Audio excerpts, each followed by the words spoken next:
მესამე მსოფლიო ომში ვარ და ვერ ხვდებით.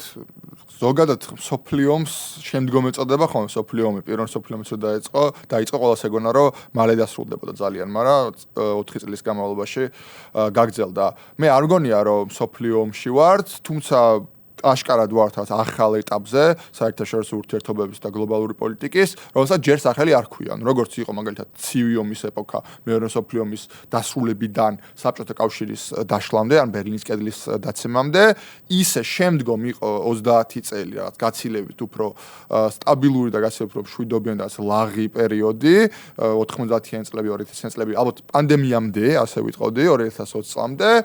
პანდემიამ ჩემს ძალიან იმოქმედა პოლიტიკურ სიტუაციას სხვადასხვა ქვეყნებში, იმიტომ რომ ხალხი ასეთ სიტუაციაში არ ყოფილა აქამდე, ეგეთი არ მოხდარა, რომ მთელი სოფლიო სახში ჩაიკეტოს და ეს ფსიქოლოგიურად როგორ მოქმედებს ადამიანებზე მასობრივ დონეზე, ეს ჯერ კიდე გამოსაყოლები არის და ჩვენ არ ვიცით პოლიტიკაზე ამან და საერთაშორისო ურთიერთობებზე საბოლოო ჯამში რა გავლენები იქონია და ამაზე ალბათ აწლევლების განმავლობაში ვილაპარაკებთ.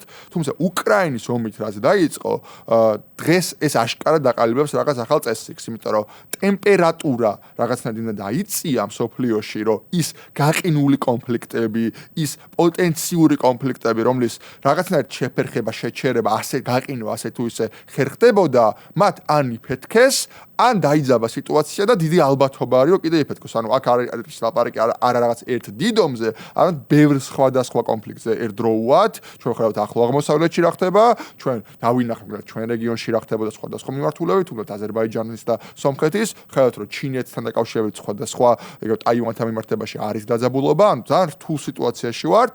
ამას ემატება კიდევ ბევრი გლობალური ახალი ტექნოლოგიებით მოტანილი ცვლილებები, მაგალითად AI როგორ გავლენას მოახდენს პოლიტიკაზე, ამაზე ბევრი განსხვავებული თეორია არსებობს და ბევრი ადამიანი, ჭკვიანი ადამიანი ლაპარაკობს სერიოზულ საფრთხეებზე, რომელიც მოდის ხელოვნური ინტელექტის მხრიდან, ამაზე ბევრი დებატი მიდის.